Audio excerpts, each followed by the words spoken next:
Everyone, post-hockey game. Good morning.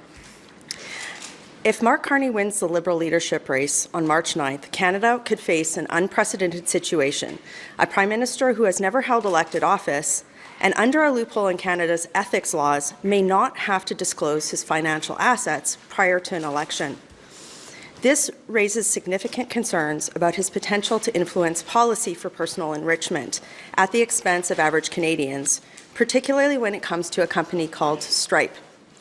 Mark Carney served as a board member of Stripe, a $65 billion Irish-American payment processor, while also acting as a senior economic advisor to Prime Minister Justin Trudeau.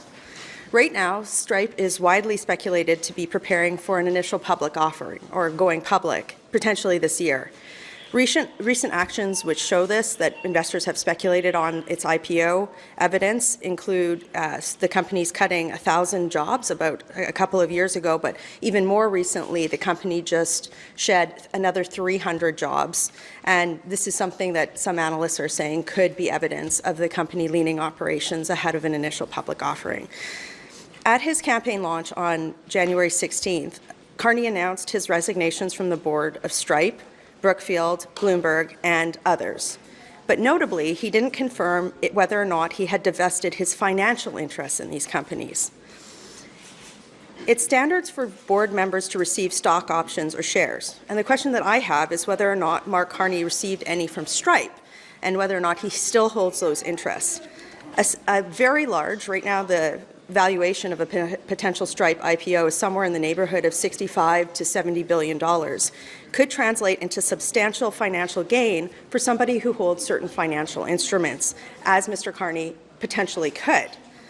And also, Stripe, as a federally regulated financial services company in Canada, makes disclosure of his interests especially critical. So, Canadians deserve a straightforward answer. Does Mark Carney still hold any stake in Stripe? Now, just to explain the loophole that I've mentioned. Under Canada's Conflict of Interest Act, public office holders have 60 days to file disclosures and 120 days to finalize them after assuming office. If Carney wins the leadership and then quickly calls an election, it's conceivable that he wouldn't have to disclose his financial interests, such as the one in Stripe, until after an election. And again, this is a situation that the law didn't anticipate. An unelected person who had significant corporate board interests becoming Prime Minister and then not disclosing his interests ahead of a federal election. There's another issue with Stripe as well, too. Earlier this year, Visa and MasterCard reduced interchange fees, promising Canadian small businesses $1 billion in savings over 5 years.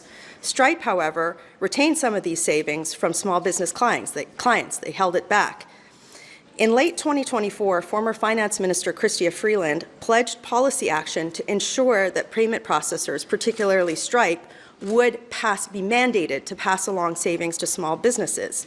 Yet, Mark Carney has been curiously silent on this issue, and because Parliament is prorogued and committee hearings that were looking at this issue can't continue, these savings have not been passed along to small businesses. The other thing is that because these savings are not being passed along to small businesses and are being retained by Stripe, it could help inflate its value ahead of a potential IPO. So today, Conservatives are calling upon the following: for Mark Carney to disclose all of his corporate interests, not just in Stripe. I firmly think that Canadians, anybody seeking to lead this country, need to live above the letter of the law and with the spirit of the law, which he's not doing by not disclosing his assets. And we're also calling upon him to speak out and call upon Stripe to pass these interchange fee savings to small businesses, particularly as every Canadian business requires everything that we can possibly do to help them get ahead under the threat of American tariffs. Thank you. Is your party going to defund the CBC? Our party has been very clear on that issue. Conservative leader Pierre has made multiple statements that he would like to defund the CBC while maintaining a strong journalism environment in Canada. Pourriez-vous clarifier qu'est-ce que ça veut dire? En anglais, s'il vous plaît. Pardon. What does it mean to defund the CBC? Is it part? Is it totally? What it means? Again, our party leader has been very clear about this, that he will defund the CBC. Thank you. At the rally, though, I mean, he hasn't been as clear in the last week. Multiple times, Pierre has been very clear that he will defund the CBC. Rempel-Gardner, is that fair for President Trump to penalize Canada for having a digital services tax?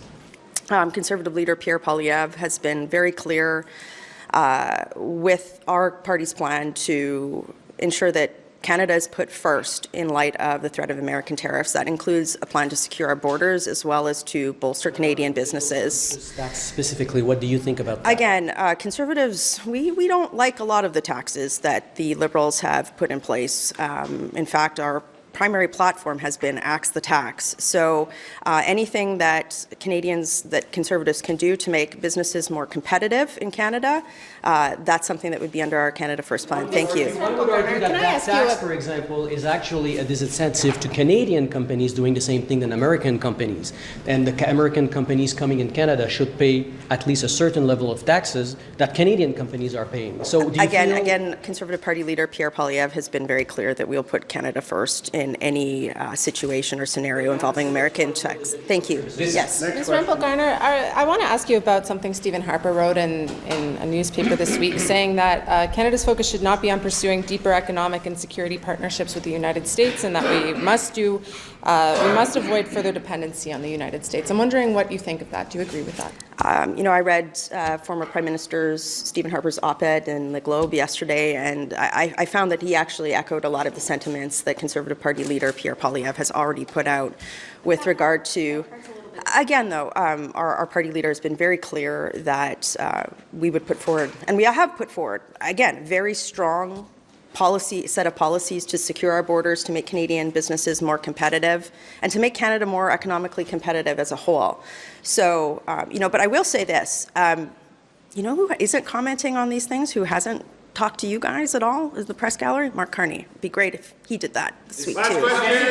This message your party is sending that Canada is broken, do you think it's resonating with Canadians, given the fact we're seeing this rising nationalist feeling? I've had the opportunity to door knock in some of the frigid weather that we've had across this country over the last several weeks. And as our party leader, Pierre has said in interviews on this topic this week, it is perfectly permissible, not just permissible, but necessary to address the systemic issues that the Liberals have caused in Canada that are causing people a lot of pain and a lot of harm. People can't afford groceries. That's one of the #1 things that I get in my inbox in my constituencies, that they can't afford to eat or pay their rent. There's many systems in our country that just aren't delivering what they're supposed to do. Our federal deficit is out of control. These are all problems that need to be addressed. They shouldn't be glossed over. And I understand why Liberals like Mark Carney are trying to gloss over that fact, because they want Canadians to forget the pain and destruction that this government has caused them. So we're doing something far different than the Liberals are doing. First of all, Conservative leader Pierre is going out and acknowledging the pain and destruction that the Liberals have caused, like the suffering on our streets due to the fentanyl crisis, like the housing affordability crisis. But the other thing that he's doing is he's coming out with tangible policy, like our Canada First plan. Meanwhile, you've got Mark Carney coming out spewing some sort of gobbledygook about spending more and investing spending. So, I think that acknowledging the fact that the Liberals have caused Canadians suffering and coming up with a firm plan to achieve that is something that we will continue to do, and I'm proud of our party leader for doing that. Thank you. Thank you. Is Canada still broken?